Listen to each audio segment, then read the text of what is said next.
Welcome to Prasad budget. మనలో చాలామంది movies చూస్తుంటారు కదా. అయితే ఈ విషయం మీ అందరికీ తెలియాలి.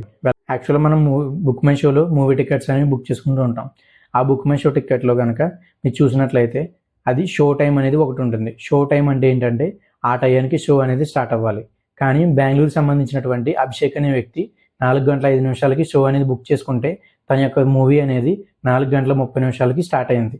సో తన యొక్క విలువైన 25 నిమిషాల సమయాన్ని వృధా చేసినందుకు గాను తను బుక్ చేసినటువంటి బుక్ మై షో యాజమాన్యం మీద మరియు పీవీఆర్ యాజమాన్యం మీద కన్జ్యూమర్ కోర్టులో కేసు వేయడం జరిగింది. డీలీ చేసింది పీవీఆర్ ఐనాక్స్ వాళ్ళు కాబట్టి కోర్టు వాళ్ళు పీవీఆర్ ఐనాక్స్ మీద ఫైన్ వేయడం జరిగింది. ఈవెన్ మీరు గవర్నమెంట్ మ్యాండేట్ చేసిన 10 నిమిషాల యాడ్ని కూడా దాటి నుంచి మీరు వేయకూడదు. Because time is money. యాడ్ల మీద యాడ్లు వేస్తుంటే డబ్బులు కట్టి మూవీ చూడడానికి వచ్చిన వారి యొక్క టైం వేస్ట్ అవుతుందని చెప్పి కేసు వేసినటువంటి అభిషేక్కి 20,000 మరియు కన్జ్యూమర్ కోర్టు యొక్క ఖర్చులకు గాను 80,000 రూపాయలు ఫైన్ వేయడం అనేది జరిగింది. ఇలాంటి పరిస్థితి కేవలం సినిమా హాల్ని కాదు, ఇంకెక్కడైనా ఇలాంటి ఇష్యూ కనుక మీకు తలెత్తినప్పుడు మీరు కేంద్రం ప్రభుత్వానికి సంబంధించినటువంటి కన్జ్యూమర్ హెల్ప్ లైన్ నెంబర్కి కాల్ చేసి మీ యొక్క ఇష్యూని తెలపవలసి ఉంటుంది. మరియు వెబ్సైట్కి కూడా వెళ్ళి మీ యొక్క కంప్లైంట్ను రిజిస్టర్ చేసుకోవచ్చు.